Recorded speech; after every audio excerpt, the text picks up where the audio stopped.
Lo que importa presenta Animales Políticos con Cristóbal Belolio y Daniel Matamala. En el episodio de hoy, la disputa de las derechas. Conversamos con el escritor y doctor en ciencia política Daniel Mansuy. ¿Qué tal? ¿Cómo están ustedes? Lunes de Animales Políticos, parte septiembre, Cristóbal Belolio. Tiki, tiki, tiki. Buenas.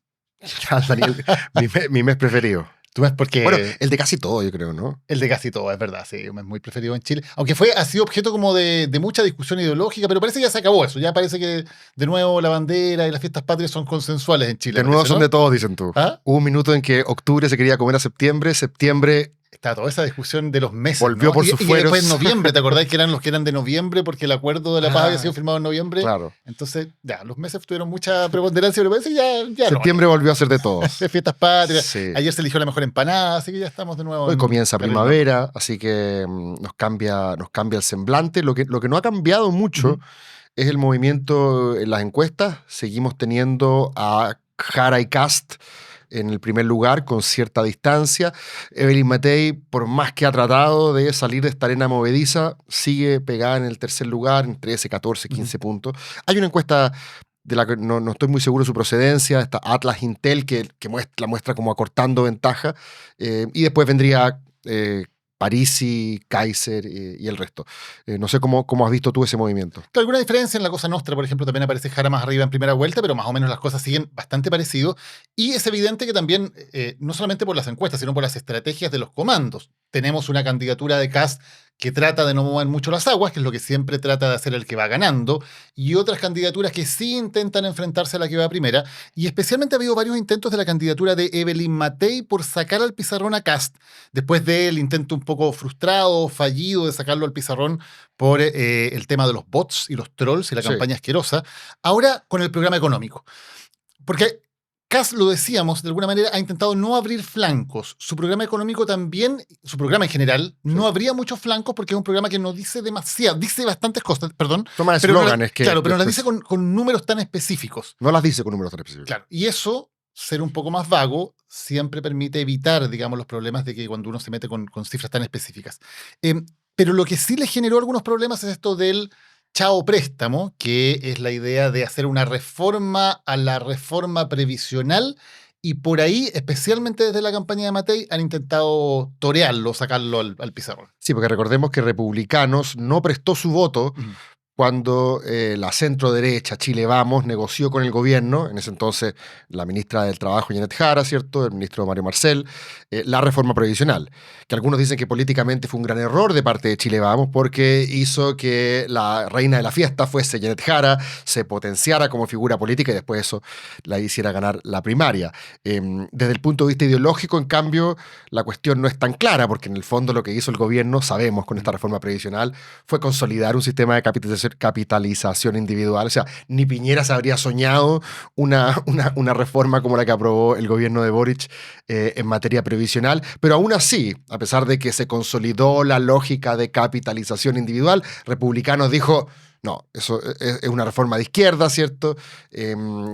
Porque involucra una especie de autopréstamo y ahí ellos dicen, hay gato encerrado, no creo que le vayan a devolver su plata. Claro, y ahí es interesante porque se actualiza un poco esta disputa ideológica que fue tan importante en la convención, cuando uno de los puntos más fuertes de la campaña del rechazo al primer proyecto constitucional fue esto de decir, les van a expropiar las pensiones. Y aunque el proyecto no decía eso, finalmente, de alguna manera, lograron dejar implantada o establecida esa idea de que la propiedad de los fondos de pensiones estaba en cuestión con la nueva constitución. Sí. Y fue un asunto donde, de alguna manera, la campaña de la apruebo se empantanó y nunca pudo salir. Claramente. Bueno, ahí. el el convencional Stingo, ¿se acuerdan? Lo dijo muy claramente, la platita no es tuya, claro, ¿cierto? Y de hecho el texto, si no me equivoco, decía que de alguna manera descartaba que el sistema se fuera a fundar sobre la capitalización individual, lo dejaba fuera, iba a ser un sistema con otras características. Claro, pero los fondos que estaban seguían siendo propiedad. Sí, claro, esa era la discusión, claro, justamente, como dices tú.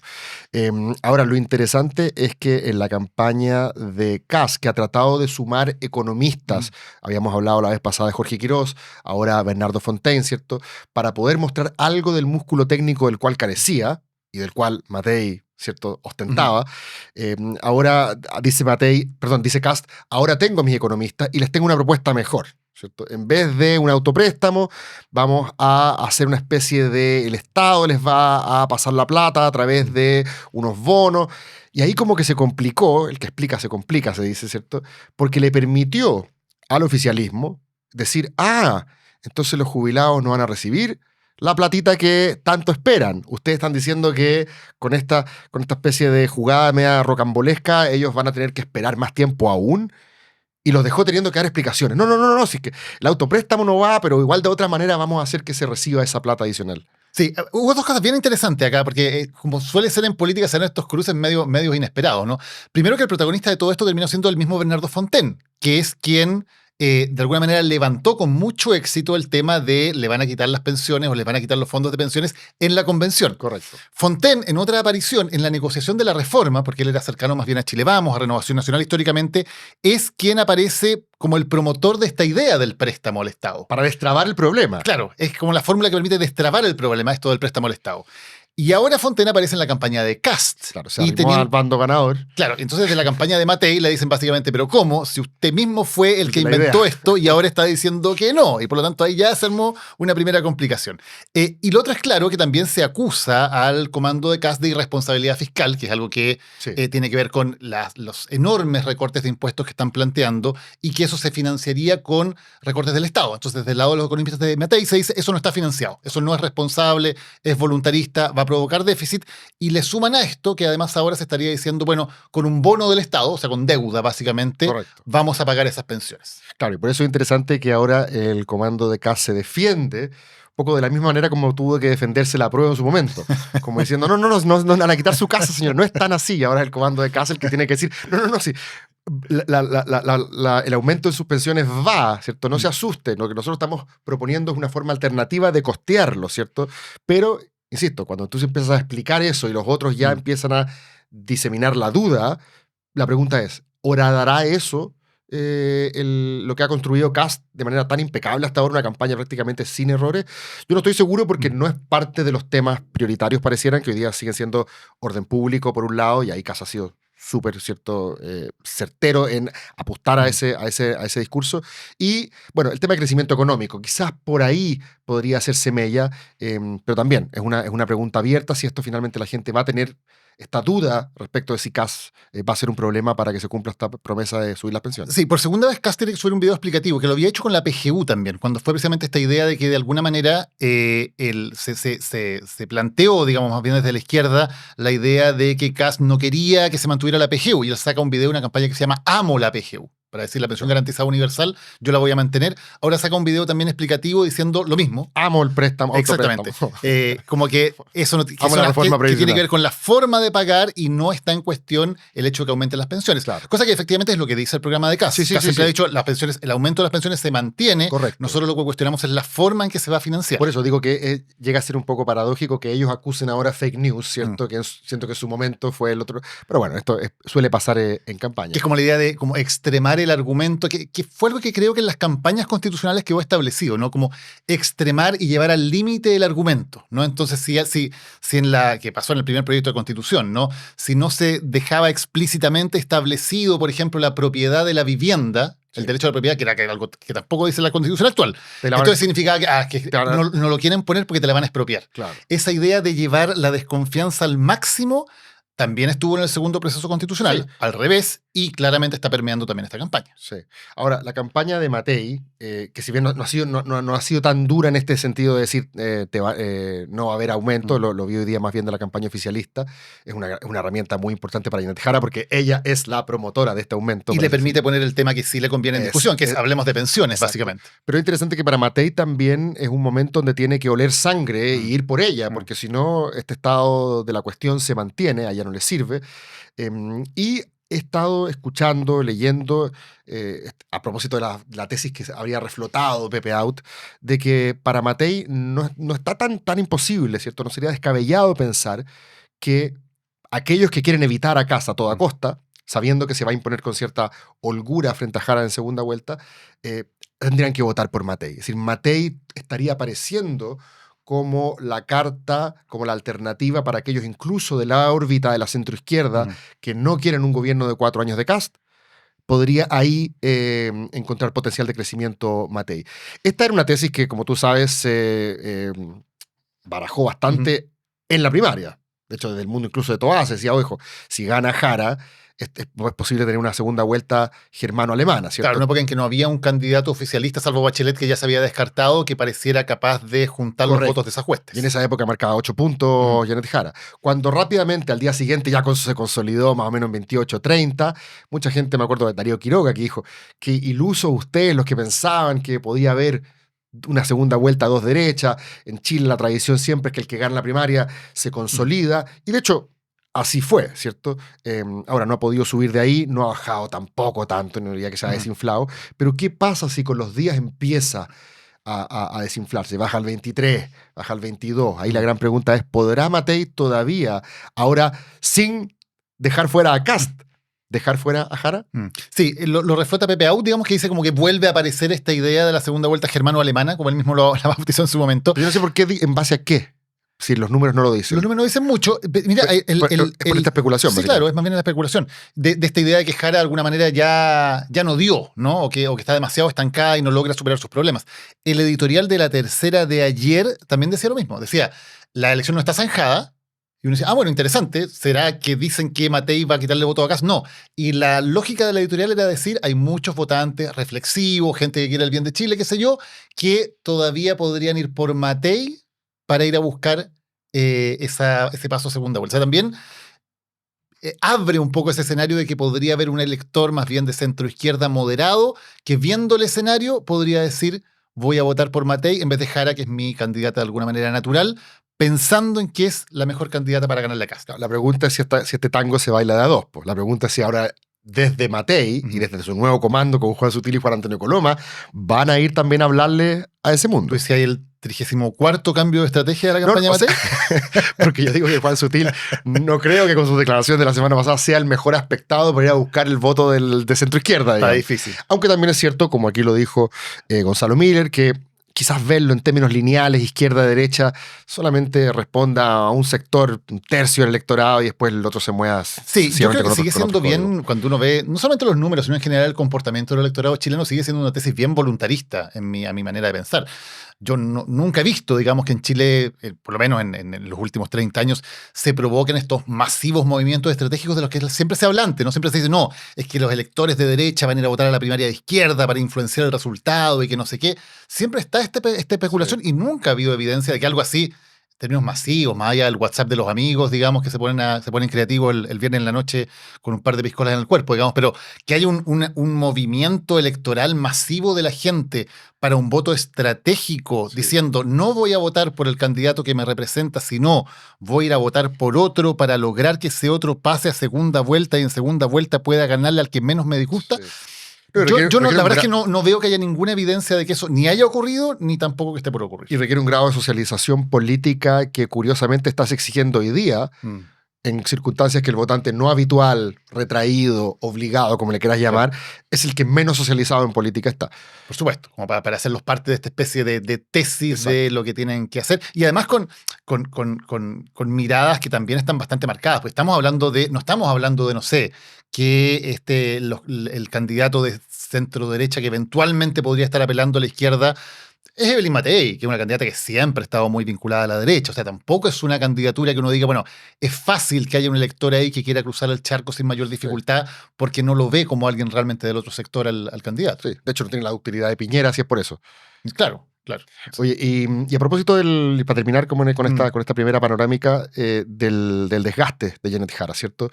Jimena Jara decía aquí en Animales Políticos que le había costado pasar a una segunda fase, ¿cierto? La fase de la biografía, perfecto, un check, ¿cierto? Logró posicionarla en la primaria, pero después ha tenido muchas dificultades para decir qué quiero para Chile, ¿cierto? ¿Qué es lo que está ocurriendo y para dónde vamos? Y están haciendo mucha noticia los comandos más que los candidatos. En el caso de Kast, ¿cierto? ¿Quién lo rodea? En el caso de Matei, ¿a quién pone aquí o allá? Y en el caso de Jara, tú mencionabas fuera de micrófono que todavía debiese tratarse un poco de ella, que es la única nueva acá. Pero sin embargo, las preguntas la semana pasada en los medios de comunicación eran ¿por qué el PC rema para el otro lado. Mm. ¿Por qué atornilla al revés? O sea, pareciera que todavía esa teleserie, que no le está siendo tan funcional como al principio. ¿Te acuerdas que al principio, como decía Camilo Férez también acá, cada vez que ella antagonizaba al PC, parecía que demostraba cierta autonomía de estos viejos jerarcas patriarcales, ¿cierto? Le decía que no a un nuevo proceso constituyente, decía que no a meter a Jadwe, etc. No me acuerdo qué otra cuestión decía, pero antagonizó 3 veces. Fue como que negó 3 veces al PC en la primaria. Pero ahora no sé qué tanto puedan rentar si tú eres al presidente de tu partido, que pareciera que abiertamente no quiere que le vaya tan bien, que le habría gustado dejar, no sé si eso finalmente va a ocurrir o no, pero que Jadwe, Daniel, llegara al Congreso y que desde ahí pudiese reconstruir a la línea del PC más doctrinario y decir que a Jara le fue mal porque fue muy amarilla, digamos.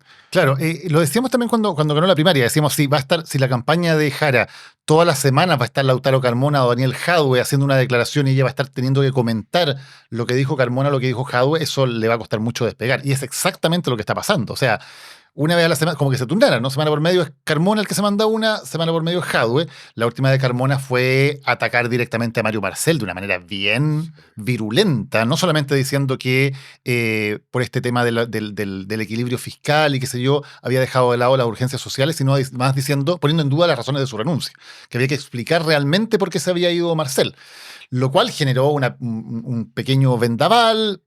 Tuvo que salir Ricardo Lagos Weber, hablar en términos muy fuertes. Bárbara Figueroa, que supuestamente es la representante del PC en el comando, pero habló más bien por el lado del PC. O sea, se armó una bolsa de gatos en el comando.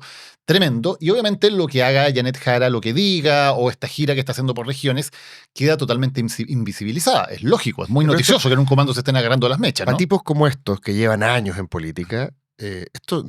Uno pensaría, no es casual. Yo sé que a veces uno atribuye a mala intención lo que puede ser sencillamente desprolijidad o tontera y viceversa, ¿cierto? Pero me pregunto, si personas que tienen muchos años de circo, pareciera que aquí hay una actitud consciente por torpedear la campaña, porque si no, cuesta entender. Salvo que sea una estrategia, digamos, el PC siempre mira más a largo plazo, por tanto, salvo que esta es una estrategia para decir, bueno, ok, hoy día Jara está haciendo su pega, pero en el fondo lo nuestro tiene que ver con otra cosa. No, yo creo que aquí se cruzan intereses, claramente, dentro del Partido Comunista. Para gente como Lautaro Carmona o Daniel Jadwe, lo importante es mantener el control del partido. Y una Janet Jara, que es de la ala renovadora, por decirlo de alguna manera, del partido. Los jóvenes de Telier. Claro, a la que le vaya muy bien, es evidentemente una amenaza porque queda convertida en la líder natural del partido. Si a Jara le va mal, esa amenaza se disuelve, claro, y Carmona y Jadwe quedan nuevamente con la sartén por el mango. Yo creo que eso está clarito, no hay mayores dudas. Perfecto. Y como tampoco hay probablemente la expectativa real de que Jara pueda ganar, o se ve al menos muy improbable, porque eso, claro, si hay una candidatura que va para ganadora, eso genera otro tipo de incentivos. Sí. Pues significa espacios de poder, todo lo que significa estar en el poder. Pero si la expectativa más bien es con cuánto vamos a perder, hay una fracción importante en el PC, y es más, uno podría pensar, una fracción importante en el Frente Amplio, que dice, nos conviene más que de aquí salga como líder Boric, Bodanovich, más que una Jara que salga muy bien de la campaña.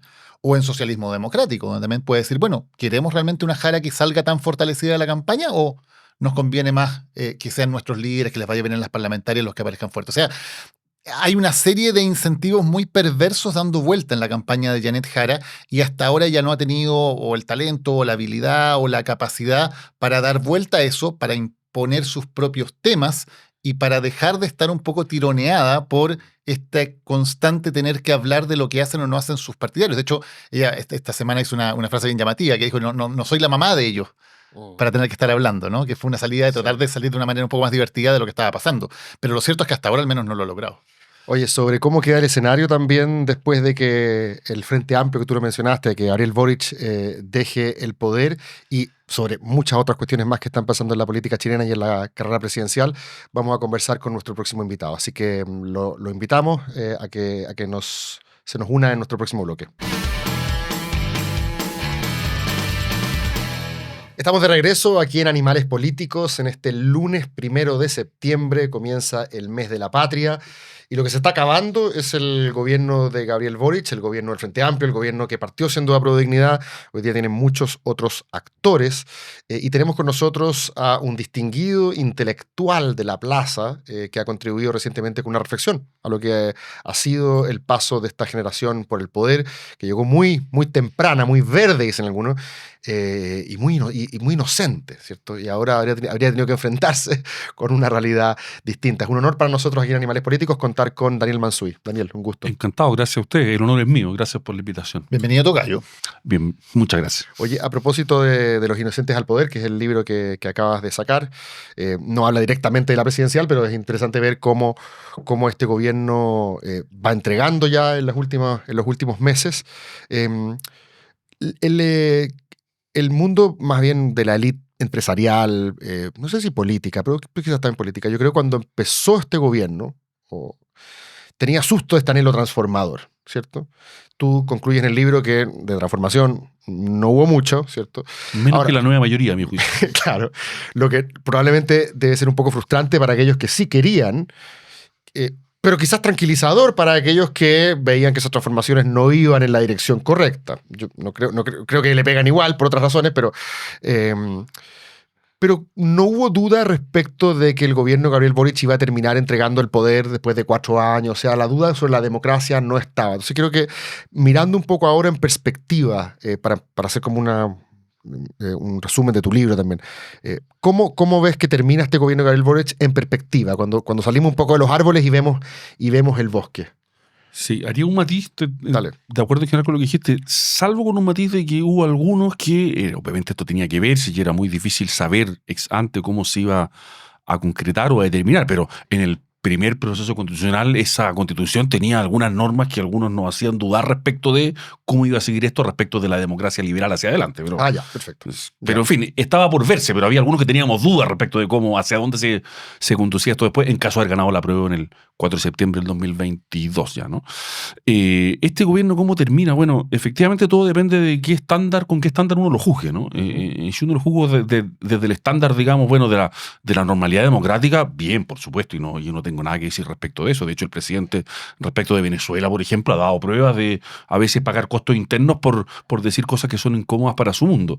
Ahora bien, si uno lo juzga respecto del estándar que ellos mismos se fijaron, ¿no? El Frente Amplio desde su origen, ¿no? Y esto es lo que me interesaba ver, aunque hay otros ángulos, por supuesto, ¿no? O sea, ellos vinieron con un diagnóstico de que la política estaba en crisis, de que la política estaba desconectada de la sociedad, de que ellos iban a representar directamente a los movimientos sociales para resolver el problema de la distancia y de la crisis de legitimidad de la política, y en eso, a mi juicio, han fracasado total y completamente. Lo que no es nada raro en un sentido, porque, bueno, los proyectos políticos efectivamente se pueden modificar en el contacto con la realidad. Lo raro sería que no se modificaran, ¿no? Hasta ahí nada. O sea, hasta ahí, ¿por qué no? Pero lo que yo he echado de menos profundamente es una reflexión sobre ese fracaso, ¿no? ¿Pero corresponde ahora que están como en el exilio del poder, una vez que pierdan? Efectivamente, es más probable que se produzca en la oposición que en el gobierno, pero igual no sé si estarán de acuerdo con esto, pero la izquierda tiene masa crítica, tiene intelectuales, tiene profesor universitario, tiene acceso a editoriales, tiene acceso a medios, y yo eso lo he visto poco. O sea, no toda la izquierda está en el gobierno. Hay una parte significativa de la izquierda que no está en el gobierno y que escribió mucho. Y libros muy buenos, críticos de la transición, críticos de la concertación. Hay muy buena literatura, digamos. Y ahora yo digo, ¿por qué guardan tanto silencio? Ojo, no lo digo con ánimo polémico, ¿eh? Lo digo porque sí. necesitamos esa reflexión, digamos. Y yo siento, pero pueden no estar de acuerdo conmigo, pero yo siento que la izquierda intelectual está en silencio respecto de qué pasó aquí. Si esto es un fracaso de proporciones colosales para lo que la izquierda, por decirlo, extra concertación venía tramando desde... al menos segunda mitad de los 90. Exactamente. Y aquí llegaron y le fue mal. Bueno, entonces, ¿qué es lo que pasó? ¿Había algo malo en el diagnóstico? ¿No había algo malo en el diagnóstico? A mí me llama mucho la atención ese profundo silencio de un mundo al que mucho más que a la derecha tiene intelectuales y tiene masa crítica intelectual. Daniel, y tú te centras mucho en el Frente Amplio, ¿no? En cómo nace el Frente Amplio, cuáles son sus ideas, esta idea de la inocencia como una especie de resguardo que hay que mantener, que no debe ser tocado o contaminado por el ejercicio del poder, que tiene muchas cosas, pero de inocente no tiene nada, digamos, cuando se ejerce en serio. Y el libro se cierra antes de esta campaña, pero luego hay una especie de coda, que es la campaña que hace el Frente Amplio, ¿no? Con su candidato Gonzalo Vinter, para intentar la sucesión presidencial, que termina en un fracaso bastante sonado. ¿Qué impresión te queda de eso? De cómo el Frente Amplio, digamos, cuando tiene que volver a plantearse frente a esos mismos electores que confiaron en él hace 4 años, cómo plantea su campaña después de haber ejercido el poder, después de haber ejercido la presidencia de la República, de haber tenido cargos muy importantes en la administración, partiendo por la presidencia, 4 años después? De hecho, si tú comparas primera con primaria, al Frente Amplio se le perdieron 900.000 votos, lo que es una cosa, un 90% de los votos, o sea, se le colaron. Hay muchos motivos, son momentos distintos, pero no es en el margen esto, sino que, o sea, como que se disolvieron, digamos, fueron a votar los militantes duros. Es lo que la democracia cristiana perdió en 30 años. Exactamente. 4 años se fumaron. Viene impresionante el número y esa derrota quedó escondida por la derrota tanto dolorosa de Carolina Toá, digamos, como que hablamos menos de esta otra derrota. Si tú miras los spots, si tú miras la campaña de Gonzalo Vinter, de hecho yo terminé el libro antes, pero me habría encantado escribirle un anexo al libro sobre la campaña de la primaria, pero ya estaba en imprenta. La campaña de Gonzalo Vinter, los spots, así como la narrativa construida, podría haber sido parte de la campaña de Gabriel Boric en 2021 o de Beatriz Sánchez en 2017. O sea, era la misma retórica, la misma narrativa. Ahí están los poderosos, ahí está el CAE, aquí estamos nosotros que somos los puros y los buenos contra los poderosos. Y uno dice, qué extraño que tú eres diputado hace 8 años, en el caso del diputado Vinter, tienen parlamentarios ya hace casi 12 años, llevan 4 años en el Ejecutivo en Chile es poderosísimo, o sea, no hay nadie más poderoso en Chile que el presidente por muy buenos motivos institucionales, y ellos siguen sintiendo cuando han de presentarse al electorado que ellos están fuera, que ellos vienen de fuera a limpiar esta cosa sucia donde hay unos corruptos en una mesa, digamos, unos guatones glotones, digamos, y nosotros estamos fuera de eso. Pero, amigo, llevas 3 años y medio en el poder. Entonces a mí me confirmó mucho la tesis de mi libro, esa franja, pese a que lo terminé antes, porque a la hora de presentarse a la ciudadanía no tenían una narrativa alternativa, no tenían un discurso alternativo que se hiciera cargo de haber pasado por el poder. Y así les fue, por supuesto, porque esto funciona una vez, tú te puedes presentar una vez como puro, ¿no? A la segunda ya no te creen, no hay cómo. Y no hay algo de que un discurso que es bastante de izquierda, ¿no? Que, por ejemplo, un discurso que también estaba mucho en la época pre-golpe, cuando se decía, bueno, una cosa es llegar al gobierno, se decía un poco en la época de la UP, una cosa es llegar al gobierno, pero otra cosa muy distinta es llegar al poder, porque el poder real son los poderes económicos, es el imperialismo, qué sé yo, y por lo tanto, una cosa que pudo hacer, por ejemplo, el gobierno de Allende fue llegar al gobierno, pero realmente nunca pudieron llegar al poder. ¿No es un poquito una actualización de esa idea que también, por cierto, es una idea cómoda porque te permite decir, bueno, lo que no logramos hacer no fue por culpa nuestra, sino que realmente el poder nunca lo tuvimos nosotros? Sí, yo tiendo a estar de acuerdo en parte con eso, pero con una diferencia, que la izquierda sesentera y setentera tenía un horizonte de adquisición de poder total, bajo una u otra vía, pero eso estaba en el horizonte, ¿no? Hoy día me parece que podríamos estar de acuerdo en esto, que las sociedades democráticas plurales tienen muchos centros de poder y por tanto, ojalá nunca tengas tanto poder. Y por tanto, si tú vas a gobernar en estas sociedades contemporáneas, tienes que lidiar con múltiples centros de poder que te pueden acomodar o incomodar más, pero esto es la política hoy día. Nadie tiene demasiado poder, digamos, y el poder está dividido y está diluido y por muchos motivos tanto mejor. Entonces no tienes todo el poder, pero tienes bastante poder para lo que son las sociedades contemporáneas, digamos. Y me parece difícil aspirar a tener muchísimo más que eso. No hay modo en las sociedades contemporáneas de controlar más poder, aunque fuera porque los dilemas ya no son nacionales. Pues hoy día cualquier transnacional, digamos, te toma 2 decisiones y te mueve completamente. O sea, ni siquiera tiene que ver con las fronteras nacionales, sino con que el poder a veces viene de muchos otros sitios. Y la política se trata de navegar con esa contingencia. Si esperáramos tener todo el poder para hacer lo que queremos, bueno, no ocurriría nunca nada. Sí, ahora esta idea de que el presidente, ¿cómo fue que dijo Carlos Peña? Como a destiempo o prematuro, como... Es un poco como se dio el escenario, no es culpa de ellos. Ellos no querían pasar en 10 años de la calle a la moneda, si hubieran podido decidir tener 5 años más de maceración. Yo creo que varios de ellos habrían dicho, sí, esperemos que nuestros amigos vuelvan del doctorado. O sea, de hecho, el entonces diputado Boric, hasta antes de declararse de candidato, hacía todo lo posible por no ser candidato. Una crítica, porque la política es la política. Cada vez que le preguntaron, ¿quieres ser presidente? Él decía, por supuesto que no, me falta mucho tiempo. Por supuesto. Sí, por eso digo, porque hay muchos actores que no son del Frente Amplio, que acusan, bueno, pero ellos tampoco entregaron ninguna oferta mejor para los chilenos, colapsó todo el sistema político, así que es un poco lo que había. Y de hecho, alguien podrá interpretar que nos salvó de algo que pudo haber sido desde cierta perspectiva, peor, ¿cierto? Que era era Jadwe en ese minuto. Entonces yo por lo menos desde ese cargo lo exculpo. A mí me parecía que cuando apareció el Frente Amplio, yo también he tratado de, al igual que tú, seguir como una forma de cronista, ¿cierto? De ver qué es lo que está ocurriendo aquí. Me pareció que eran tres cosas, ¿cierto? Primero, desde el punto de vista generacional, era algo distinto de la Concertación porque no había vivido en carne propia la dictadura y por lo tanto le hablaba la experiencia histórica de una generación que adquirió conciencia política en democracia, ¿cierto? Y ahí hay una serie de temas que no estaban en Aguiló y sí estaban en Giorgio Jackson, punto. Segundo, desde el punto de vista ideológico me parecía que tenían una propuesta doctrinaria distintiva, que esta idea de que hay ciertas cosas que el dinero no debe poder comprar, hay que evitar eso que Michael Sandel llama la balconización de la vida social, y hay ciertas materias como educación y salud que deben de quedar sustraídas al ámbito del mercado, ¿cierto? Que deben ser descomodificadas en lenguaje atriano, ¿cierto? Y eso era distinto de lo que promovía la Concertación. Tú puedes estar de acuerdo o en desacuerdo con esa propuesta ideológica, pero me parecía una propuesta ideológica distintiva y que los ponía a la izquierda de sus papás. Y después estaba esta tercera patita, que era la cuestión ética. Que esta idea de la superioridad moral, somos castos, vírgenes y puros. Una vez me acuerdo que Jorge Sharp, cuando todavía era parte del Frente Amplio, la prensa... Ahora es de la Federación Regionalista Verde Social. Correcto, ese proyecto reciclaje. En su momento... Es muy verde reciclar, ¿no? Claro, reciclaje político. De hecho, bastante consistente. Es la parte verde del proyecto. Cuando llegaron los 20 primeros diputados del Frente Amplio, ¿cierto? Al Congreso y un senador, en la prensa, me acuerdo, se hacían unas chalas con cada vez que había una disputa por aquí, por allá, y Jorge Sharp dice algo así como, oye, nos estamos pareciendo a cualquier otra coalición. Y yo siento, ¿qué son? ¿Y qué es lo que esperaba? Los elfos del bosque, los monjes tibetanos, ¿cierto? Como que obvio que son otra coalición. Entonces, esta cuestión que es a la que tú más le apuntas. Pero respecto a las otras dos, respecto a la cuestión generacional y respecto a la cuestión ideológica, me parece que tienen todo el derecho de seguir siendo el proyecto que son. La cuestión ideológica se cayó ahora en el ejercicio del poder porque se dieron cuenta de que la vanguardia no había sido capaz de hacer que el pueblo avanzara, digamos, al mismo ritmo. Y la cuestión generacional se termina fundiendo en un proceso más largo, ¿cierto? Pero pareciera que es la cuestión ética la que finalmente es la pata que más falló. Era ¿no? la más fuerte en un sentido. Diría varias cosas. Sobre lo primero estoy muy de acuerdo, ¿eh? Y yo soy muy crítico del Frente Amplio y, en fin, y creo que hay muchas críticas que hacerle, pero hay una que uno no la puede hacer, que es que ellos vinieron a llenar un vacío y ese vacío no era responsabilidad de ellos. Claro. O sea, uno puede decir todo lo que quiera después de eso, pero el vacío que existe y Sí. que les permite avanzar a esa velocidad, No lo crearon ellos. no lo inventaron ellos. Otros que se fueron quedando en silencio, como decías tú. No.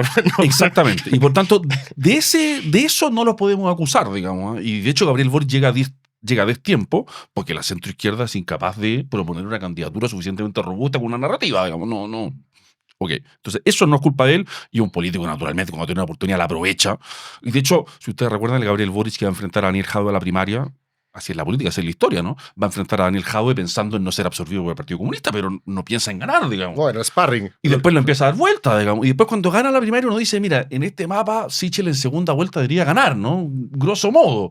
Y Sichel cae, entonces se producen esta serie de carambolas, pero que yo creo que Gabriel Boric en abril del 2021 no estaba en su horizonte estar un año después en la moneda y hacer la política, y se lo ganó porque hizo una gran campaña muy bien. Sobre el otro yo diría que sí, en la combinación de esas tres cosas había algo, ¿no? Sabiendo que lo generacional es importante, pero no alcanza para hacer política. Por cierto. Siendo importante no alcanza para hacer política. Y lo ético, perdón por lo escéptico, por lo viejo, ya soy muy viejo, está condenado a morir, digamos, y Sí. está condenado a ser como todos, ¿no? Entonces, Muere en el contacto con el poder. muere en contacto con el poder, porque, en fin, es como imposible, ¿no? Creo yo. Entonces te queda lo ideológico. Pero lo ideológico también tiene que ir acompañado de una reflexión política. O sea, si tú prometes una gran expectativa de cambio, pero no tienes el poder social para llevarlo a cabo, y tampoco político, en rigor, porque tampoco tienen los parlamentarios suficientes. Y la elección de noviembre del 2021 fue sorpresiva porque ganó Kast, pero sobre todo porque la derecha empató el Parlamento. Al menos empató el Senado, ¿no? Incluso sin los demócratas, cuando se funda demócrata, que la derecha pasa a ser mayoritaria, pero sin los demócratas era 25-25. Entonces, en el ciclo más fuerte de la izquierda, por primera vez la derecha empata democráticamente el Senado, porque antes con los senadores designados, No era- sí, digamos, pero sí. esa era otra realidad, ¿no? Entonces, lo ideológico, bien, perfecto. Pero la pregunta, tú eres más de izquierda y quieres descomodificar, está en tu pleno derecho. Pero la pregunta es cómo lo construyes tú, cómo lo traduces a un proyecto político viable para no seguir prometiendo, porque en eso estamos, en este ciclo estamos en este país, lamentablemente, seguir prometiendo cosas que no puedes cumplir, alimentando la frustración de la ciudadanía. Y si uno mira el programa de Gabriel Boric del 2021, que yo un ejercicio que hago cada cierto tiempo, porque un gran ejercicio de memoria, es un programa que no tenía ¿Por dónde? Cumplirse.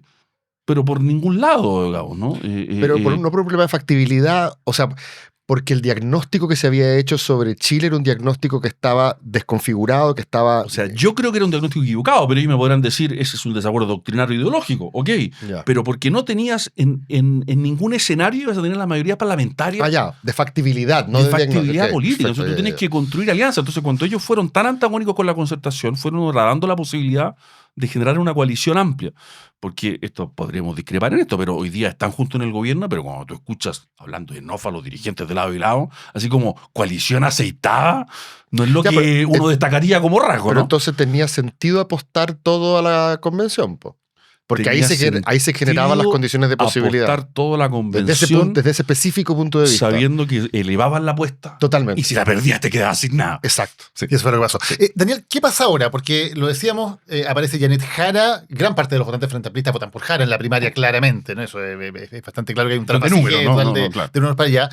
Jara aparece como la persona que une al oficialismo, inicia esta campaña, y para hacer el contraste con el programa de gobierno, ¿no? Uno ve el primer programa de gobierno, no el de la primaria, sino que el que presenta ahora en primera vuelta Janet Jara, y es todo lo contrario. Es un programa que yo lo defino como concertacionista a lo más, ni siquiera nueva mayoría, porque no tiene nada estructural, no tiene ninguna reforma muy de fondo, son básicamente cambios chiquititos y una enumeración de una gran cantidad de medidas de detalle para mejorar algunas cositas acá y allá en el sistema, pero no hay nada ni refundacional, ni estructural, ni lo que se esperaría de una campaña de izquierda que además viene de un gobierno que supuestamente era transformador. ¿Cómo ves en qué está la izquierda en este momento, más allá del Frente Amplio?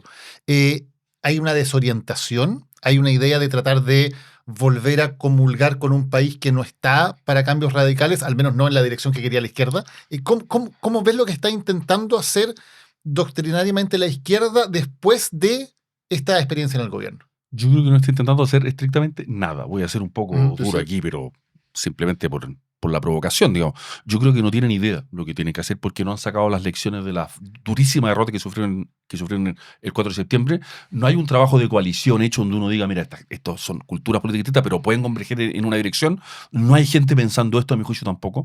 Y por tanto, lo que yo veo es Janet Jara intentando navegar en medio de un ambiente extraordinariamente hostil, ya lo conversaban ustedes, pero no veo que haya una narrativa en un proyecto, sabiendo además que está pasando algo que no había pasado nunca en Chile. Habrá que ver los números de las elecciones y esto. Todo es provisorio, pero que probablemente sea la elección más inclinada a la derecha del electorado que Chile ha tenido desde el retorno a la democracia y probablemente en su historia, porque antes tampoco es que la derecha fuera mayoritaria nunca. Y la izquierda está completamente desorientada frente a eso, ¿no? Porque no sabe si es que tiene que, obviamente la tentación más grande y con buenos motivos, ¿no? Es tratar de ir al centro para no perder tanto, pero por supuesto pierde a los propios, pierde identidad, pierde arraigo a los propios. Entonces yo creo que la izquierda no está haciendo nada más que navegar un poco al garete en un mar que nunca le había sido tan hostil, porque me parece a mí que la izquierda nunca había sido tan minoritaria en Chile.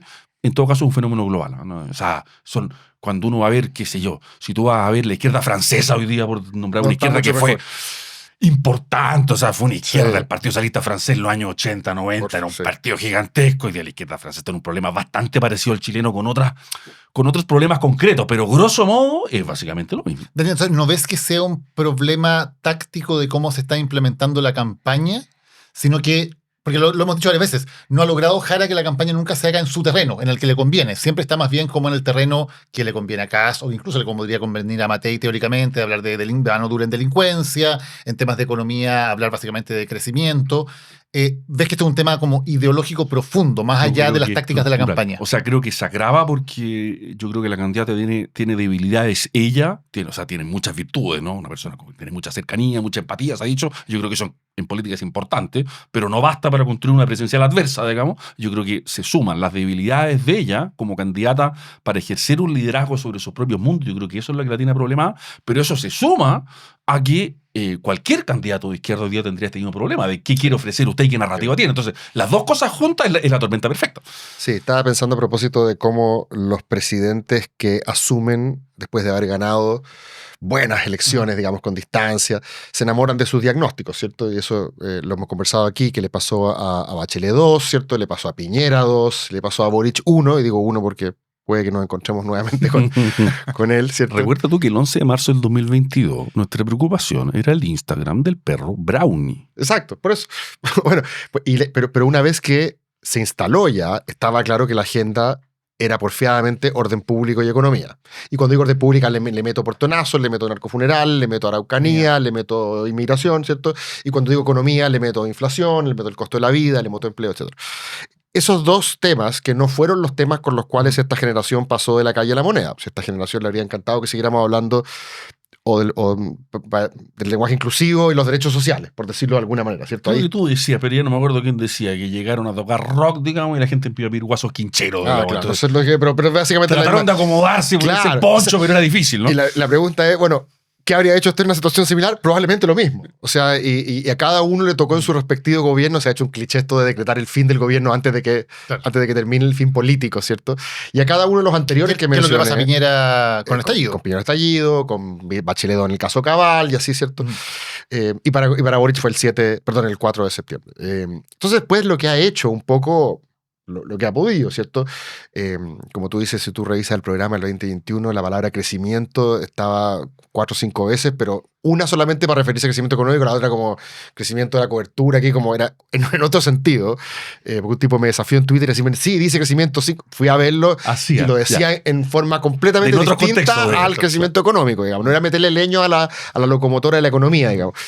Y por el lado de seguridad, bueno, era refundar Carabineros. Entonces me parece muy bien que este gobierno haya entendido que el escenario era distinto y por eso yo tiendo a ser bastante caritativo con ellos porque me parece que finalmente en política, como tú también lo has dicho, haces lo que tienes que hacer y me habría parecido peligroso, porfiadamente peligroso hacer caso omiso de lo que ocurrió el 4 de septiembre del 2022, donde alguna vez se puso en votación el proyecto político del Frente Amplio.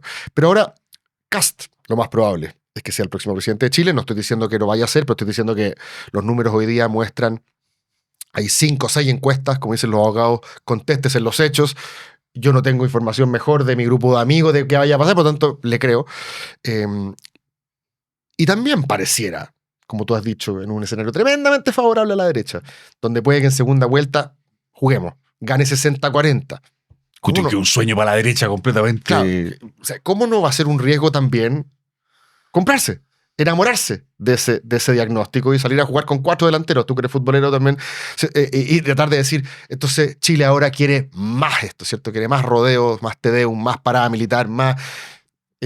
¿Cómo configuras ahora viendo un poco el mismo problema que viste? Y algunos intelectuales también, como Pablo Ortúzar y todo, y tú creo que también lo has dicho, que has visto en el mundo de republicano, no sé si piensas igual hoy día o no, la campaña de Kast ha sido un poquito distinta a la de Boric 2021 y a la que él hizo en 2021. ¿Cómo ves también ese riesgo de que se enamoren de ese propio diagnóstico y vayan a hacer un gobierno en una clave que quizás no esté enteramente ajustada a la realidad? Yo creo que es un problema. Yo creo que hoy día ganar cuando estás en la oposición es lo normal.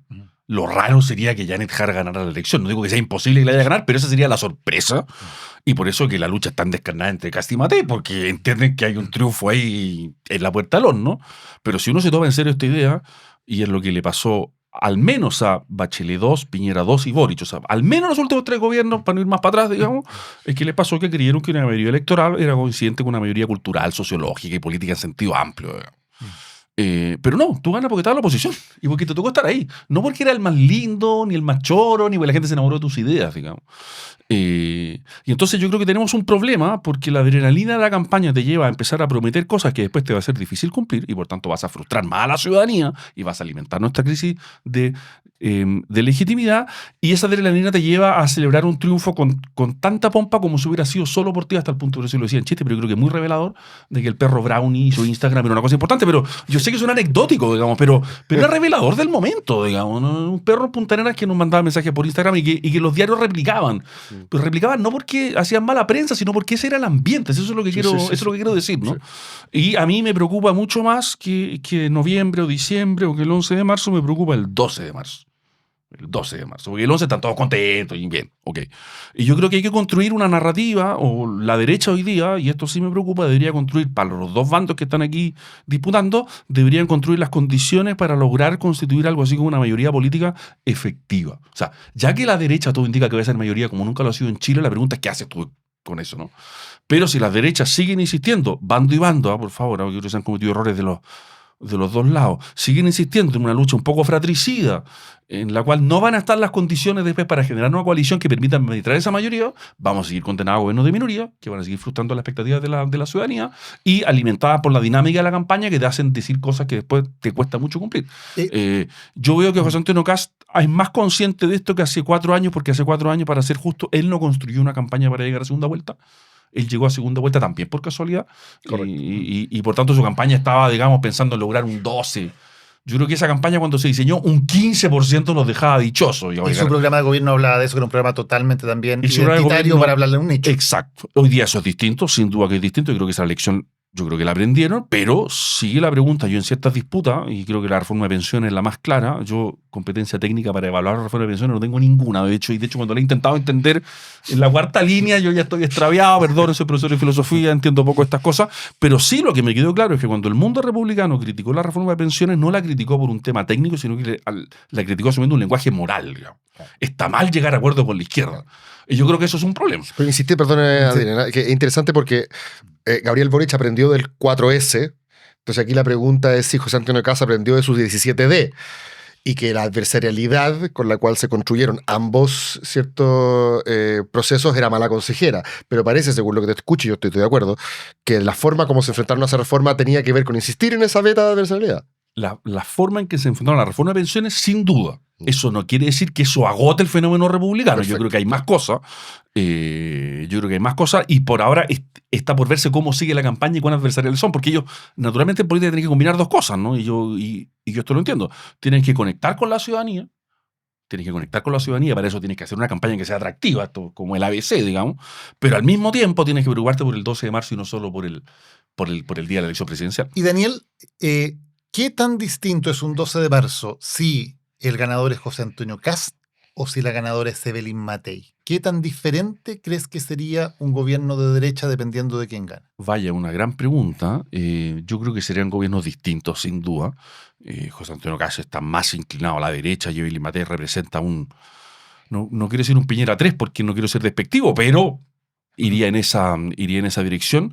Dicho eso, yo creo que se enfrentarían a la misma gran dificultad, que es cómo, en el caso de ganar a Evelyn Matei, suma republicano no solo a una mayoría parlamentaria, sino a un gobierno. Sí, gobernar Chile es muy difícil y hay que sumar, digamos. Y de hecho el gran discurso de Chile Vamos ha sido: nosotros tenemos experiencia, nosotros tenemos cuadros, nosotros tenemos vocación de mayoría. Bueno, ¿están dispuestos a sumar a republicanos para lograr constituir esa mayoría? Sabiendo que yo soy crítico de los dos mundos por muchos motivos, ¿no? Cuando Chile Vamos a mí me dice tenemos cuadros, tenemos responsabilidad, yo digo bien, es verdad en un sentido. Pero está la misma coalición que abandonó al presidente Piñera con los retiros previsionales. Sí. Y no fue hace 18 años. No. Y entonces tanta responsabilidad a mí me deja un poco perplejo. Y el mundo de Kast tendría el mismo problema de que tiene que ser capaz de cautivar y convocar a la gente de Chile Vamos para constituir mayoría, y por tanto, mientras menos dañadas queden las relaciones durante la campaña, eso más posible es, porque hasta el día de hoy tú hablas con algunos parlamentarios de Chile Vamos y te dicen: miren, así como me han tratado y maltratado en redes, yo no tengo ni una gana. La política no se trata de ganas, por supuesto. Pero los afectos son importantes. Pero hay que construir relaciones. Por supuesto. Y este es un problema nuevo, porque en el fondo existió obviamente antes del 73, pero digo del 90 en adelante, había dos grandes coaliciones, por lo tanto, el que ganaba, más allá de que tuviera una mayoría parlamentaria, que eso era más difícil por el tema de los senadores designados, pero el que ganaba tenía una coalición que representaba más o menos la mitad de los chilenos automáticamente atrás suyo, y no había mayores dudas de con quién iba a gobernar cuando gana Piñera 1 o cuando gana Bachelet 1. Eso por primera vez se rompe en la última elección, ¿no? Porque se disgrega el voto y por lo tanto las coaliciones que ganan la primera vuelta sacan 28% Kast, 26% Boric, y luego viene el desafío de, bueno, ¿cómo hacen entonces estos gobiernos absolutamente de minoría al nivel ni siquiera tenían el tercio que necesita un gobierno para sobrevivir en el Congreso, para tener las espaldas necesarias para gobernar? Y en el caso de Boric sabemos cómo fue, de una manera bien poco pensada, podría decir uno, porque primero intentaron decir: nosotros vamos a gobernar y los demás de los socialismos democráticos son un poco el vagón de cola, que van a tener que estar a nuestra merced, y luego eso cambia después de septiembre. Ahora, si ganara la derecha, tendríamos por segunda vez esa experiencia, ¿no? Que no es como la disputa Lavín-Piñera en su momento en primera vuelta, son dos coaliciones absolutamente distintas que tendrían que ver si son capaces de gobernar juntas y de ver cuál es el arreglo, digamos, matrimonial o de concubinato al que llegan para poder gobernar. ¿Lo ves posible? ¿Ves que efectivamente está la opción? ¿O lo ves muy difícil? Porque también tienen dos listas parlamentarias distintas. Los republicanos en la parlamentaria no solo no van con Chile Vamos, van aliados a grupos más extremos todavía, que también tienen algo que decir ahí. O sea, ¿cómo se hace esa convivencia si es que gana la derecha? Te subo la apuesta. Esa pregunta ya estaba difícil. Sí, no, porque te subo la apuesta porque en el mundo académico está toda esta discusión de si Kast representa o no de republicanos, lo que en Europa se ha llamado la derecha populista radical, ¿cierto? O no es la derecha populista radical, sino que en verdad es, como dicen ustedes, el dicho, vino viejo, no, vino nuevo, no odres viejo, ¿cierto? En el fondo es la misma derecha de siempre, solo que más conservadora, porque la otra fue la que se movió más al centro, pero aquí... Es como resucitar la verdadera UDI de Jaime Guzmán. Correcto, O correcto. sea, para los que militamos en la UDI de los 90, lo que está haciendo José Antonio Kast es muy elemental. Es copiar, pegar. Perfecto, o sea, por eso No hay ni un misterio. En cuanto a modelo político, En cuanto a gestión, modelo todo, político, claro. estructura, o sea, es una cosa muy elemental. ¿No? Para mí, como milité ahí y la conocí muy bien, no tiene pero ni un misterio. No, Por eso, o sea, no. están entre las dos tesis. ¿Es algo distinto o es esta cosa que como dices tú que es más? Y por tanto, mi pregunta es, ¿hay dos culturas políticas distintas que harían difícil esa cohabitación? ¿O en verdad no hay tanta diferencia entre Arturo Esquella y Guillermo Ramírez y quizás ya Ignacio Briones se alejan un poco, pero todas las coaliciones de alguna manera tienen que tener cierta amplitud? ¿Cómo ves esto tú? Yo creo que va a ser difícil por temas humanos y por los afectos que mencionabas tú. Pero cuando yo veo, por ejemplo, a Rodrigo Álvarez no es un político estridente, nunca se ha caracterizado por su cosa, digamos, más bien polémica. No, un político de acuerdo, fue presidente de la Cámara, diputado muchos años, todos tienen un buen recuerdo de él. Entiendo que es respetado además por todos los sectores. Y ganaba todos los años el ranking del mejor diputado. Mejor diputado, bueno, eso te habla de que al menos entre la UDI y una parte importante de Renovación, el Partido Republicano es una decisión de Chile Vamos.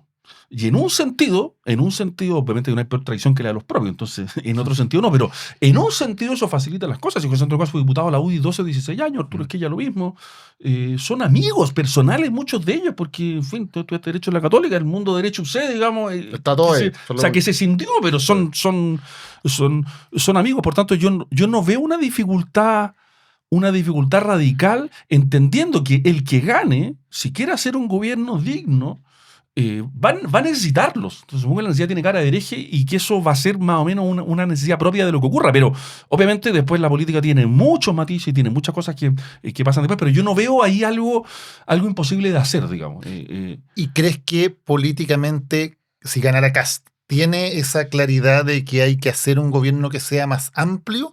¿O le puede pasar un poco a la cuenta el mismo error que cometieron en la convención, cuando él parece que tenía esa idea, pero sus propias huestes se entusiasmaron y dijeron en el Consejo, sus propias huestes le dicen, no, aquí tenemos que hacer un proyecto que marque que el que ganó fue republicano. Y republicano es el que manda aquí. Y si Kast ganara la elección, como están hasta ahora las cosas, de una manera bastante cómoda, también probablemente dentro del Partido Republicano se diría, bueno, aquí no somos iguales con Chile Vamos, esta elección la ganamos nosotros y nosotros somos los que tenemos que poner aquí los énfasis. Bueno, eso depende en parte del resultado parlamentario, ¿no? Bueno, cuántos diputados tiene cada cual, digamos. O sea, estas fuerzas se miden, digamos, al día siguiente. Yo creo que mi intuición es que José Antonio Kast es consciente de eso, lo que no significa que todas sus huestes lo sean, y lo que no significa que lo vaya a seguir siendo, porque, como decíamos antes, la campaña tiene una adrenalina que te va alimentando. Yo creo que hasta ahora lo es, pero las campañas modifican a la gente, digamos. Podría dejar de serlo. Ahora... O sea, ¿tú crees que no va a dar la batalla cultural? Yo creo que no va a dar la batalla cultural sin renunciar a ninguna de sus convicciones, pero pero no está ahí su eje, digamos. Y yo creo, por otro lado, hacerlo bien en orden público, economía, de tal manera que la gente diga, esta es una derecha en la que se puede cambiar y por lo tanto... Exactamente. Y como dijo Piñera II cuando asumió, lo que pasa es que después el estallido no hizo olvidar esto, ¿no? Midan el éxito de mi gobierno por a quién le entrego a la banda. Eso decía Piñera II al principio de su gobierno. O sea, si le entrego la banda a uno de los míos. Pasó el 18 de octubre por ahí y la última preocupación de Piñera al final era que a quien le entrega la banda, obviamente. Pero yo creo que si es que le gana a la derecha, como tú indicas que va a ocurrir, el estándar de evaluación de ese gobierno va a ser su capacidad de tener 8 años. O sea, ¿quién es capaz en Chile de tener un proyecto político que dure más de un periodo presidencial? Que no sea con el propio José Antonio Kast cambiando la Constitución. Que no sea el propio cambiando la Constitución, eso estoy muy de acuerdo contigo. Yo lo digo a propósito de toda esta discusión que se había dado en el último tiempo respecto hasta qué punto es o no un peligro para la democracia liberal, ¿cierto? Básicamente porque los socios con los cuales se ha juntado en otros países... Yo creo que sus socios permiten esa pregunta. Me parece que esa pregunta respecto de la persona de José Antonio Kast, que fue diputado institucional, militante de la UDI, o sea... me parece a mí esa pregunta con él un poco como que no la entiendo. Entiendo que él está acompañado por fuerzas que sí admiten esa pregunta, eso no tengo ningún problema, ¿no? Pero él ha dado, o sea, por decirlo así, cuando gana Gabriel Boric, a las 7 de la tarde José Antonio Cast lo llama. Lo propio de los líderes de ese tipo es que No llama. te mandan a saltar el Capitolio, digamos, ¿no? A las 7 de la tarde lo llamo. Yo insisto, no puede tener mucha diferencia con Cast, pero ese es un patrimonio que yo creo que hay que cuidar y que hay que valorar, ¿ah? Porque los líderes con los que a veces comparamos a Cast no llaman a las 7 de la tarde para felicitar, Sí. digamos. Con un matiz, Daniel, que me gustaría Dale. hacerlo hoy también. Yo creo que casi bien en esta campaña creo que se ha comportado de una manera que democráticamente es bastante impecable y que, es cierto, reconoció claramente su derrota. Sí ha dado ciertas muestras que me parecen ambiguas. Por ejemplo, el propio Kast en ocasiones anteriores ha hablado de fraude electoral en las elecciones en Chile. Cuando pierde la elección del 2017, él habla de que hubo fraude electoral. Sus partidarios también atizaron el fantasma del fraude electoral, por ejemplo, antes de las elecciones de la convención. Varios de los republicanos lo dijeron. Obviamente, después del resultado, eso se Ya se nadie olvidó. dijo nada. Pero de alguna manera ha dado ciertas luces de querer copiar ese esquema que, evidentemente, un esquema que Trump, Bolsonaro lo han utilizado afuera. Y la otra cosa que me preocupa, Kast, es la forma en que tiende a hablar de la posibilidad de que por los temas de seguridad sea necesario aplicar medidas de emergencia con los estados de emergencia constitucional. Por ejemplo, cuando en su programa 2021, que no lo dice ahora, pero sí lo decía en 2021, decía que había que crear un nuevo estado de emergencia que le diera facultades de estado de sitio al presidente de la República, con las facilidades que tiene el estado de emergencia para decretarse, pero con facultades de estado de sitio.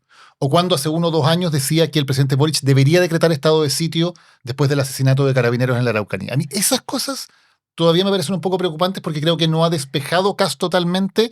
Sí, es que no las dice ahora porque tácticamente no le sirven, o realmente ha tenido una evolución en la cual puede decir, no, yo no voy a gobernar con estado de sitio, yo no voy a buscar facultades extraordinarias, digamos, que en el caso de Chile son bastante amplias para un presidente que quisiera utilizar.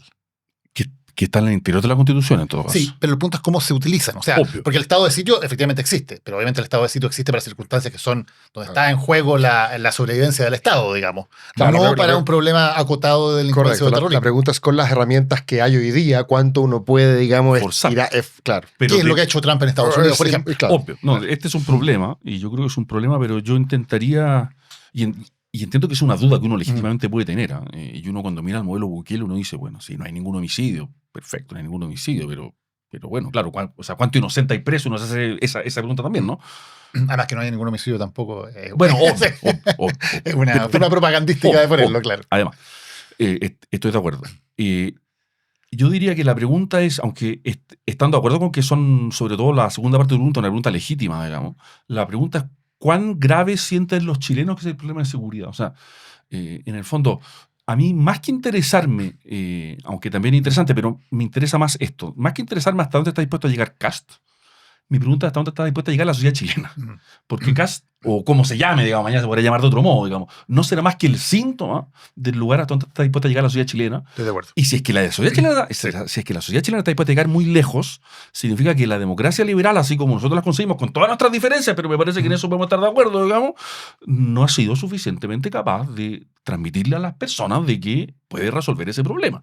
Y eso yo encuentro que esa tensión es brutal.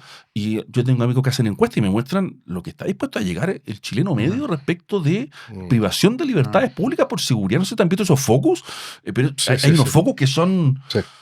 Oye, O sea, para uno que valora mucho esas libertades públicas, que me gusta que no entren a mi casa sin mi permiso y me gusta andar por la calle tranquilo, son unos focos que uno queda, yo por lo menos quedo Ahora, Daniel, tintón, ¿no? eso hace más preocupante el escenario. O sea, no se trata solamente de una cosa de decir qué tan lejos está dispuesto a llegar Kast o el presidente que sea, sino decir hay un entorno social que le permitiría a un presidente con esa disposición poder hacerlo. A mí me huele que si es que no arreglamos esto, y esto no es una expresión de un deseo, por favor, ¿ah? Si es que no logramos dar señales en tema de seguridad al interior del marco de la democracia liberal en los próximos años, van a haber gente interesada en dar otras respuestas. A mí me parece que con todas las preguntas que uno puede tener respecto de él, Kast todavía forma parte de este mundo. ya, es que eso te quería O sea, por decirlo así, esto lo digo siempre a mi amigo de izquierda, cuando emerja un líder de derecha populista radical en Chile que va a emerger, van a añorar a José Antonio Kast. Bueno, Esto- con Piñera se dijo lo mismo en su minuto. Exactamente. Van a añorar las formas de José Antonio Cast por Bueno, más escandalosas que les parezcan hoy día. Está Kaiser ahí también Exacto. esperando que se ocurra. Pero te quería preguntar a propósito de también es el marco intelectual y cultural en que se desarrollan estas ideas, porque en el mundo republicano uno no ha visto, digamos, un soporte, una densidad alrededor, porque también un mundo que generalmente interpreta que esas son élites, ¿cierto? La academia, las intelectuales, como que son parte un poco del adversario. Y por lo tanto no vemos mucho de eso. Yo sé, tú mencionaste derecho a la católica, por eso me acordé, porque yo creo que ahí está lo poco que hay, digamos, Lo que hay viene de ahí. de intelectualidad de Kass, porque en el mundo entero Y de hecho su consejero constituyente, Es fantasma. que fue respetado por todo el mundo, está ahí. Sí. es de derechuce. Exacto. Y en el Instituto de Cristian Valenzuela todavía tiene algún tipo de vinculación. En el mundo se está creando una especie de, le voy a llamar trenza intelectual, que no estaba en Trump 1 y que se empezó a armar ahora, ¿cierto? Vermule, bueno, que escribió Patrick Dinen, que es un mundo que viene más bien de la derecha, ¿cierto? De una derecha que ha incluso esbozado el concepto de lo postliberal ahora, como que ya pasó, la pelea de que en adelante entre estos populistas de izquierda allá y nosotros que de alguna manera queremos recuperar tradición, patria, familia, valores tradicionales, autoridad entre ellos, ¿cierto? Entonces se está creando como una especie de soporte intelectual que quizás Trump no era la persona para la cual se estaba creando este proyecto, pero de alguna manera se ha generado, por razones obvias, una simbiosis entre aquel que está ocupando el poder Y lo ven como instrumento, simplemente. y lo ven como instrumento. Me pregunto si en Chile, tú que conoces bien como el ecosistema intelectual de la derecha, lo que hace el IES, hasta lo que hace la Fundación para el Progreso, que son proyectos intelectuales muy distintos, ¿cierto? ¿Crees que también se podría estar generando algo de simpatía o algún tipo de soporte intelectual justamente para un proyecto como el de Kass? ¿O crees que eso todavía está muy verde? ¿Crees que se podría formar esa alianza? ¿Crees que el día de mañana, por ponértelo en claro, desde la Fundación para el Progreso hasta las columnas de Hugo Herrera y las del IES, se mire con buenos ojos lo que está ocurriendo con José Antonio Kass? Porque yo no he visto todavía ese link. Sí, son dos preguntas. A la primera, o sea, son varias preguntas, voy a tomar solo dos. A la primera, hay gente que mira esos mundos que tú mencionas, pero yo no veo aún una elaboración ni una mediación, pues esto tiene que ser mediado. Tú puedes tomar ideas de afuera, uno se inspira, todos nosotros leemos gente que escribe afuera, pero tienes que mediarlo para Chile, y eso yo no lo veo para nada, digamos. O sea, ese mundo del postliberalismo que existe fuerte en Estados Unidos, en Chile yo veo que hay gente que lee a esos autores, hay gente que lo lee con interés, yo mismo lo leo con interés, no porque esté de acuerdo con ellos, sino porque hay gente inteligente que dice cosas que son interesantes, pero no lo veo mediado intelectualmente en Chile, pero por ni un lado, pero se me puede perder algo, ¿no? Y sobre lo otro, si es que veo así como que toda la intelectualidad confluye entre José Antonio Kass, no lo creo, fíjate. No lo veo en lo inmediato, por lo menos. Probablemente si obtiene un gran triunfo, logra armar una gran narrativa, pero no veo que eso vaya a ocurrir, que puede ocurrir en lo inmediato, porque estos grupos tienen cierta articulación, pero son más bien dispersos, en general suelen ser celosos de su autonomía, tienen cada uno su propio proyecto. No los veo todos confluyendo así, como con pero una... sería positivo, de alguna manera, no digo que sea positivo que Sí. confluyan, sería positivo que se generara una cierta reflexión intelectual sobre lo que se está haciendo también, que es un poco lo que le pedimos a la izquierda, ¿por qué no se la pedimos Sí, a la derecha? sin ninguna duda. Y yo creo que reflexión hay, siempre enciende y siempre falta más, pero la hay. Pero la pregunta es si esto va a confluir así como para apoyar políticamente a José Antonio Kass, así como colectivamente, tengo mis dudas. ¿Y qué ves, Daniel, cuando vemos las diferencias entre Kass y Matei, que tienen diferencias evidentemente en su historia, básicamente? En sus campañas, cuando uno lee los programas o ve lo que están haciendo, da la impresión de que las diferencias no fueran tan fuertes de lo que están hablando hoy día, porque básicamente hablan ambos de más mano dura en materia de seguridad, por decirlo así muy bien los titulares, y de un programa económico que prioriza volver a crecer y volver a generar empleo mediante rebajas de impuestos, desregulación y recorte del Estado. ¿No podría decir más o menos? Las teclas, los titulares son bien parecidos. Desde el lado de Matei, el énfasis que se pone es: nosotros sabemos hacer esto, lo hacemos de manera responsable, tenemos los equipos técnicos, nos cuadran los números, y en cambio Kass no tiene ninguna de estas alternativas. Por lo tanto, somos lo mismo pero mejor, ¿no? Y Kass es lo mismo pero no tiene la capacidad para realmente implementar esto.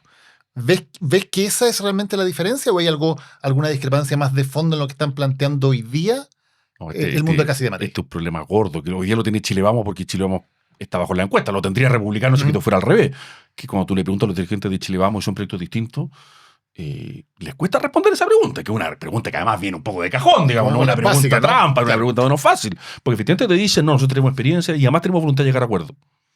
Perfecto, pero eso no constituye la especificidad de un proyecto político. Me parece muy bien la experiencia, me parece muy bien la voluntad de llegar a acuerdo político, yo estoy de acuerdo, pero eso no te distingue como proyecto político. Ujú. Yo no podría decir que en Evópolis había un esfuerzo por hacerlo, pero hoy día Evópolis, soy amigo de varios de ellos, les tengo cariño, afecto, han hecho cosas importantes por Chile, pero Evópolis políticamente no es el partido eje ni pivote. No. Donde... De hecho, aquí tiene una oportunidad, yo diría. Efectivamente. El que más tiene la posibilidad de distinguirse. Pero en Renovación Chile, si tú me preguntas, ¿hay un proyecto distinto, así como políticamente hablando, que haya diferencias robustas? Yo hasta ahora creo que el problema de Chile Vamos y el problema de Liz Matei en particular, pero no solo de ella, sino que de su coalición, digamos, no tiene que ver con que no ha logrado construir, ni elaborar, ni proponer una narrativa de por qué es efectivamente distinta, más allá de cosas importantes, pero en último términos accidentales, como que tenemos cuadros.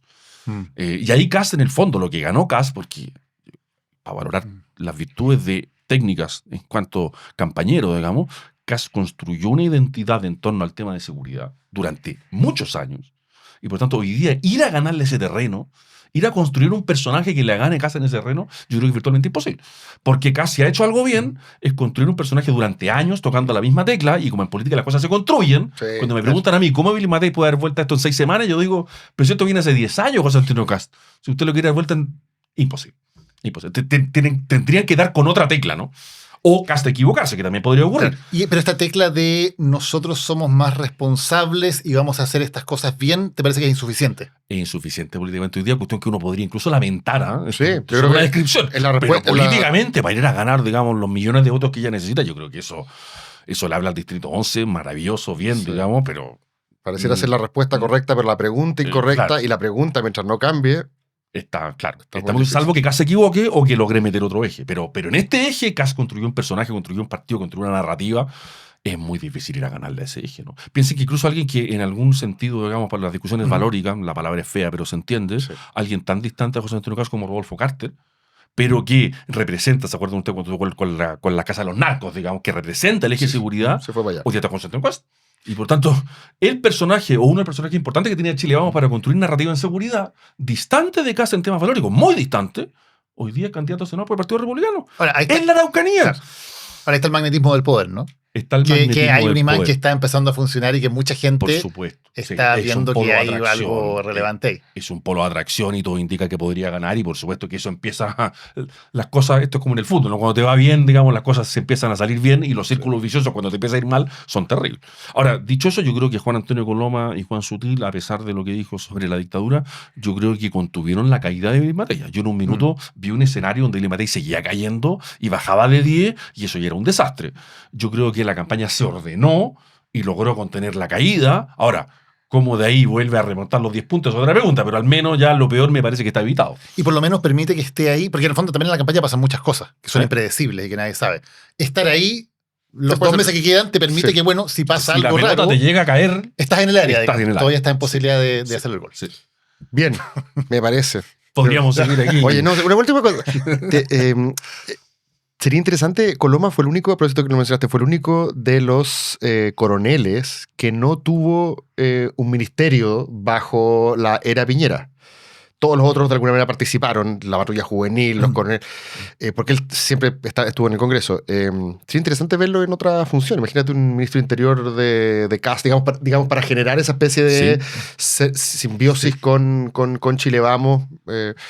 No sé, porque si pone a Kaiser de ministro de Interior, parecería que el mensaje es uno, si pone a Coloma es a otro. Coloma es otro. Ignoro cómo quedaron las relaciones entre ellas, porque recuerda tú que Kast le peleó 2 veces la presidencia de la UDI a él. Sí. Y eso en la UDI fue áspero, porque la UDI no estaba acostumbrada a esa elección interna. Yo creo que fueron las primeras, de hecho. Claro. No sé cómo que, pero lo ignoro completamente. ¿eh? Mm. Simplemente anoto ese detalle. Ahora, los políticos son pragmáticos. Sí, y hemos la visto pelea peleas queda atrás, harto digamos, más hemos visto importantes. gente, efectivamente. ¿no? Muchas gracias, Daniel, por habernos acompañado hoy. Encantado. Gracias a ustedes por la invitación. Gracias a ustedes por habernos acompañado hoy en Animales Políticos. Ya nos vamos a estar viendo ya las próximas semanas con debates. Los debates parten el primer debate el día 10 de septiembre y con fiestas patrias entre medio, que de alguna manera van a interrumpir o le van a dar otro tono a la campaña. Veremos lo que pasa. Lo vamos a estar viendo todo en Animales Políticos en las próximas semanas. Muchas gracias por acompañarnos. Nos Chao. vemos. Lo que importa presentó Animales Políticos con Daniel Matamala y Cristóbal Belolio.